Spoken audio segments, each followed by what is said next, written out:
Tahun 2026 telah menyaksikan kebangkitan Ukraina sebagai kekuatan serangan jarak jauh. Jumlah drone yang memecahkan rekor telah dikirim ke Rusia dan wilayah-wilayah yang diduduki, yang menyebabkan jumlah target yang diserang juga memecahkan rekor. Jika tahun ini berakhir di sini, Ukraina sudah akan menikmati tahun 2026 yang luar biasa. Tapi Ukraina masih punya rencana jauh lebih banyak lagi. Rencana ini sangat brutal, ambisinya bahkan melampaui batas. Kalau Ukraina berhasil, ini akan jadi sesuatu yang besar. Daftarnya sudah dibuat, upaya Ukraina sudah berjalan. Apa yang menanti Rusia sekarang adalah evolusi berikutnya dari kampanye serangan jarak jauh yang sudah membuat Putin putus asa. Pada 26 Juli, Presiden Ukraina Volodymyr Zelensky membuat pengumuman besar. Setelah bertemu para komandan militer tertinggi Ukraina, daftar baru target prioritas telah disusun. Daftar ini dirancang untuk memperkuat keberhasilan kampanye serangan jarak jauh Ukraina yang sudah ada dan menyerang target-target yang benar-benar tidak ingin Rusia kehilangan, bahkan mungkin belum bisa diserang beberapa bulan yang lalu. Zelensky menyatakan jangkauan drone Ukraina yang semakin luas memungkinkan pembuatan daftar ini. Kegagalan pertahanan udara Rusia juga terlihat dalam menghentikan drone di jaringan kilang minyak serta banyak pangkalan militer dan udara yang telah berhasil diserang Ukraina dengan serangan jarak jauh. Hari ini, kami sepakat melanjutkan operasi dan memperbarui daftar target prioritas. Zelensky menyatakan hal ini terkait dampak nyata pada Rusia dan kemampuannya memperpanjang perang, sebelum menambahkan tujuan utamanya adalah agar tekanan jarak jauh kami makin mendorong Rusia ke diplomasi, dengan mempersulit produksi senjata, komponen, minyak, dan kerugian ekonomi lain, dan membawa perang ini kembali ke tempat asalnya. Jadi Ukraina memiliki dua tujuan, membawa perang ke pintu Rusia dan menekan Putin untuk bernegosiasi demi perdamaian. Kita akan segera bahas seberapa realistis tujuan-tujuan ini. Daftar itu disusun bukan hanya oleh Zelensky, tapi juga Panglima baru Angkatan Bersenjata Ukraina, Mikhailo Drapachy, Kepala Staf Umum Ihor Skobek, dan penjabat Menteri Pertahanan Yevgeny Kamara. Kontribusi Drapachy pada daftar itu mungkin yang paling menarik. Baru diumumkan sebagai Panglima baru Angkatan Bersenjata Ukraina pada 22 Juli, menggantikan Oleksandr Syrskyi, ia pasti punya banyak ide target serangan untuk melemahkan Rusia di garis depan dan menekan Putin di dalam negeri. Ini kesempatan pertama Drapachy menunjukkan kemampuannya. Waktu akan membuktikan apakah target prioritas yang turut ia tentukan akan membawa perubahan bagi Ukraina. Terkait target-target itu, pertanyaan utamanya kini juga sangat jelas. Apa yang ingin diserang Ukraina? Di sana semuanya jadi agak samar. Zelensky dan rekan-rekannya belum mengungkapkan apa saja yang ada dalam daftar tersebut. Itu seharusnya tidak mengejutkan. Memberitahu Rusia soal rencana serangan Ukraina hanya memberi Kremlin kesempatan menumpuk sebanyak mungkin sistem pertahanan udara di target itu. Anda bisa berargumen ada peluang Ukraina mengungkap daftar palsu, memaksa Rusia memindahkan pertahanan udara dari target yang sebenarnya. Mungkin Ukraina menganggap langkah itu kelewat jauh, lebih baik menjaga semuanya tersembunyi sampai drone terbang dan api menyala. Namun, kita mungkin memiliki beberapa indikator tentang apa yang ingin diserang Ukraina berdasarkan apa yang sudah mereka serang pada tahun 2026.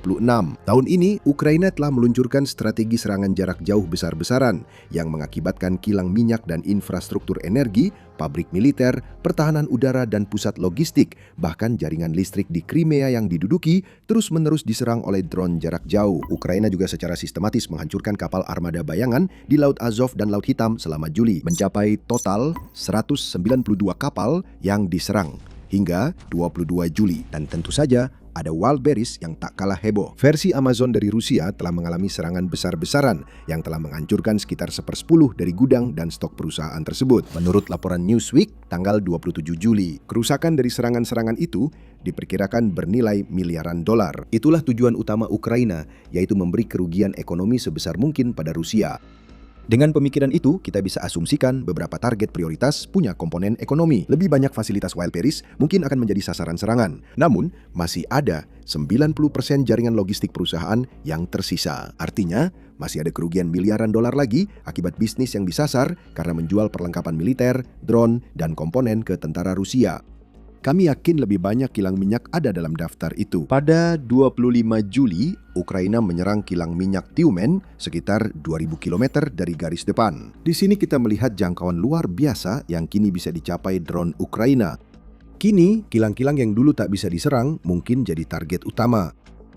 Ingat jangkauannya, kita bahas lagi nanti. Laporan Kiev Independent tentang daftar baru Zelensky juga memberi lebih banyak petunjuk tentang apa yang mungkin sedang dibidik Ukraina. Kedalaman strategis yang selama ini menjadi keunggulan Rusia, kini justru menjadi masalah khusus bagi kepemimpinan politik dan militer Rusia. Karena pertahanan udara Rusia banyak terpusat di sekitar Moskwa, kediaman pemerintah, Jembatan Crimea dan Sankt Petersburg. Media itu melaporkan Presiden Ukraina berkata demikian. Namun, drone Ukraina berulang kali berhasil menembus pertahanan ini untuk menyerang. Jadi, ada dua kemungkinan. Yang pertama adalah bahwa Zelensky menyebutkan lokasi-lokasi ini karena memang itu adalah prioritas. Itu masuk akal. Ukraina ingin mengisolasi Crimea sehingga serangan ke jembatan Kerch yang menghubungkannya dengan daratan utama Rusia masuk akal. Menyerang kota seperti Moskwa dan Sankt Petersburg juga baik untuk Ukraina karena kedua kota ini sangat penting bagi Putin. Ibu kota Rusia dan kampung halaman Putin seharusnya menjadi yang paling terlindungi dalam perang ini. Setiap serangan ke kota-kota itu merusak reputasi Putin sebagai pembela rakyat Rusia, sama pentingnya dengan dampak ekonomi akibat serangan Ukraina lainnya.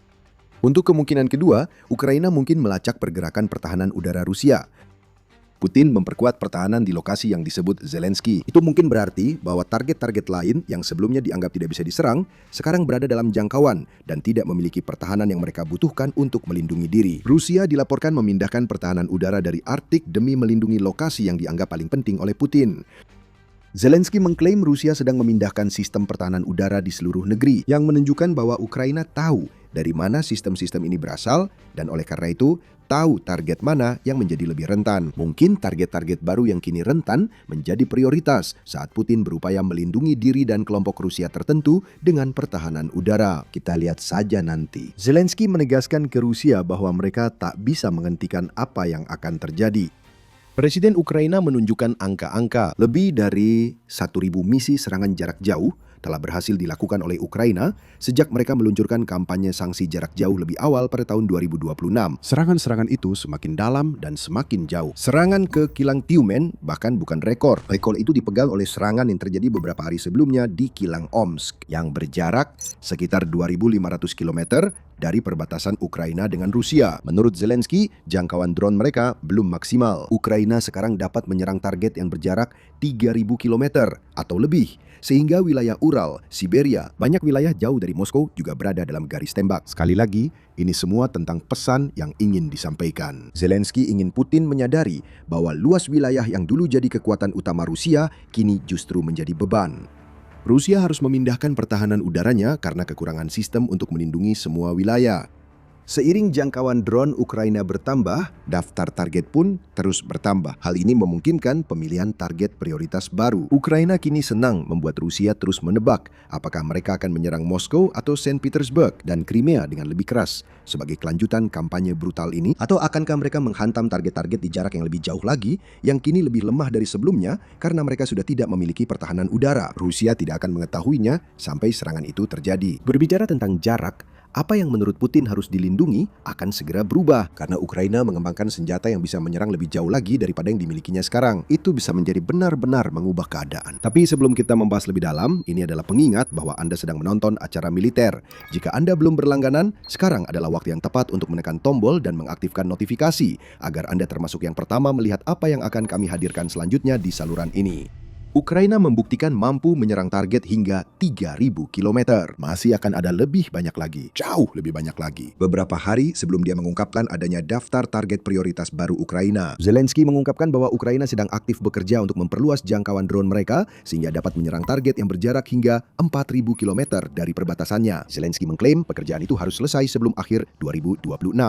Menambah dimensi lain pada daftar tersebut. Jika Ukraina dapat menambah 1.000 km lagi pada jangkauan mereka, maka wilayah timur jauh Rusia akan ikut terjangkau. Itu buruk bagi Putin dan itu akan menjadi lebih buruk. Selain peningkatan 1.000 km, diperkirakan tahun ini, Zelensky mengklaim bahwa tahun 2027 akan membawa drone yang dapat menempuh jarak antara 5.000 hingga 10.000 km.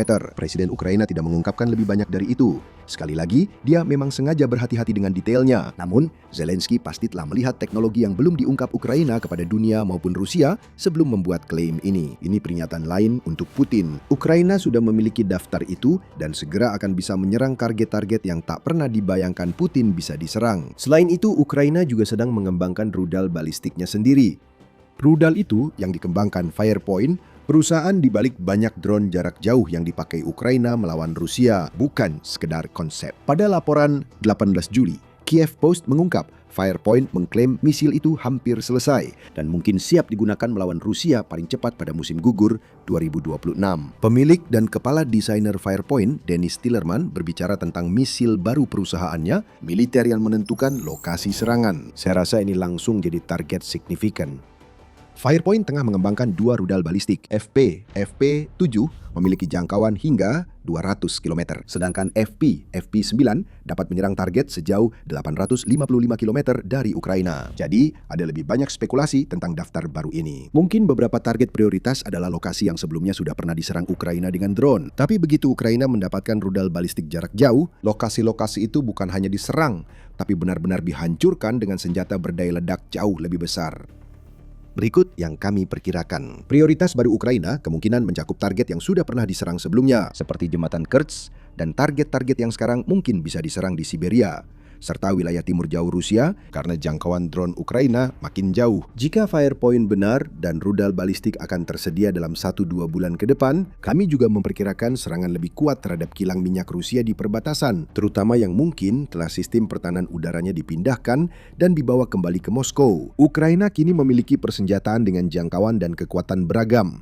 Itu membuat Putin berada dalam posisi tertekan. Ukraina bisa menyerang hampir apa saja yang diinginkannya, dan Zelensky ingin Putin tahu itu karena pada akhirnya pengumuman daftar target prioritas itu intinya hanya satu hal, memaksa Putin bernegosiasi. Zelensky mengatakan hal itu dalam kutipan yang kami gunakan untuk membuka video ini, dan dia menjelaskan lebih lanjut tentang apa yang sebenarnya diinginkan Ukraina dalam postingan Telegram yang sama. Kami sudah mengajukan semua usulan yang diperlukan kepada pimpinan politik Rusia untuk mengakhiri perang dengan perdamaian yang layak. Semua mitra tahu apa yang dibutuhkan. Presisi kami membantu menciptakan kondisi bagi diplomasi sungguhan. Zelensky mengatakan Ukraina telah melihat situasinya dan membalikkan keadaan. Rusia seharusnya memakai serangan jarak jauh untuk menekan Ukraina menyerah.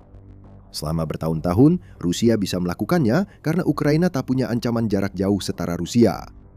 Sekarang Ukraina memiliki ancaman jarak jauh itu, bahkan lebih. Itu berarti Ukraina bisa menjadi pihak yang menekan dan mencoba memaksa Putin untuk duduk di meja perundingan. The Telegraph dan The Economist menyatakan tujuan akhir Ukraina adalah memaksa Putin mencari perdamaian. Media yang pertama disebut itu menunjuk pada serangan jauh ke pedalaman dan kampanye penguncian logistik Ukraina di wilayah pendudukan sebagai cara Ukraina menghantam militer Rusia agar Putin mau berunding. Serangan-serangan itu terjadi ketika kemajuan Rusia di Ukraina terhenti, sehingga 2026 berpotensi menjadi tahun terburuk bagi Rusia di Ukraina. Setiap kemajuan Rusia saat ini berjalan lambat dan harus dibayar mahal dengan mengorbankan ribuan tentara. Dan dengan setiap hari yang berlalu, semakin banyak mesin perang Rusia hancur, baik kilang minyak dan target di Rusia maupun simpul logistik di wilayah pendudukan.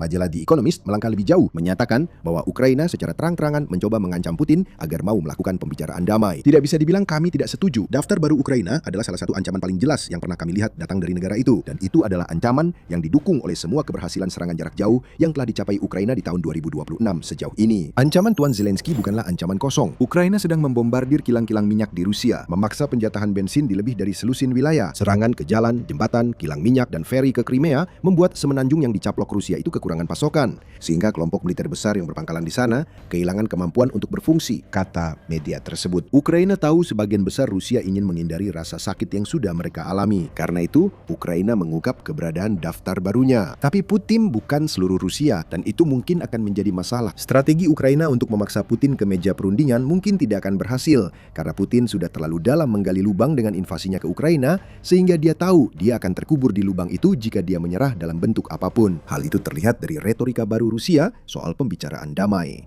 Pada awal Juli, Financial Times melaporkan bahwa sumber-sumber yang dekat dengan Putin mengungkapkan bahwa dia tidak mungkin terlibat dalam pembicaraan damai yang berarti setidaknya sampai Februari 2027. Rusia tetap menginginkan Amerika menyerahkan Ukraina kepada mereka. Mereka sama sekali tidak memberi isyarat soal konsesi. Mereka terus mengulangi tujuan yang sama.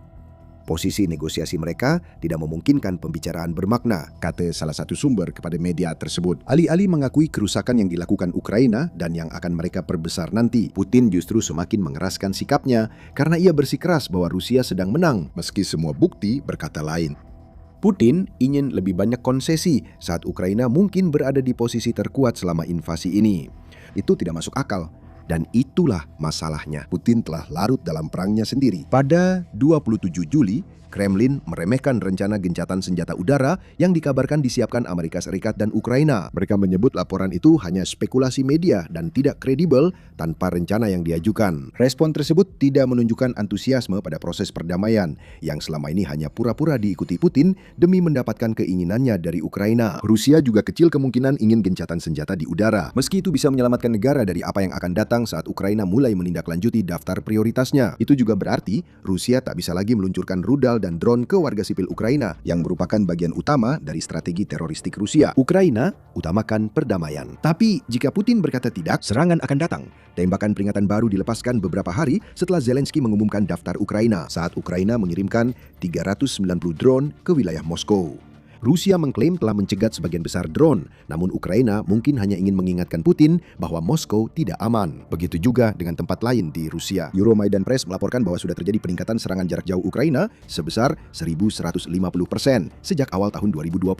Media United 24 menambahkan bahwa peningkatan ini berarti Ukraina telah menghantam 697 target di seluruh Rusia hingga 10 Juli, yang mengakibatkan kerugian $6,1 miliar bagi Kremlin.